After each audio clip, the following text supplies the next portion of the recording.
જામનગર શહેરના અંબર સિનેમા સામેના વિસ્તારમાં ન્યૂ એટલાન્ટિક કોમ્પ્લેક્સ નામના કોમ્પ્લેક્સની એક લિફ્ટમાં બે સગા ભાઈ ફસાયા હોવાનો બનાવ સામે આવતા ફાયર બ્રિગેડની ટીમ તાત્કાલિક ઘટનાસ્થળે પહોંચી હતી અને ફાયર બ્રિગેડના હેમલ વોરા, ભરતભાઈ ગોહિલ અને જયતી સિંઘવ સહિતની ટીમ બંને ભાઈઓને બચાવવા માટેની કામગીરી શરૂ કરી હતી, જેમાં લિફ્ટમાં ફસાયેલા નિખિલ ગોહિલ અને નયન ગોહિલ બે સગા ભાઈઓને અડધી કલાકની જહેમત બાદ સલામત રીતે લિફ્ટમાંથી બહાર નીકળવામાં આવ્યા હતા। આમ બંને ભાઈઓ રામેશ્વર નગરના કૃષ્ણ પાર્કમાં રહેતા હોવાનું જાણવા મળ્યું છે।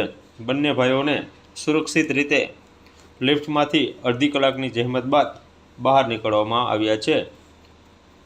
બંને ભાઈઓ લિફ્ટમાં ફસાતા મોટી સંખ્યામાં લોકોના ટોળા એકઠા થયા હતા।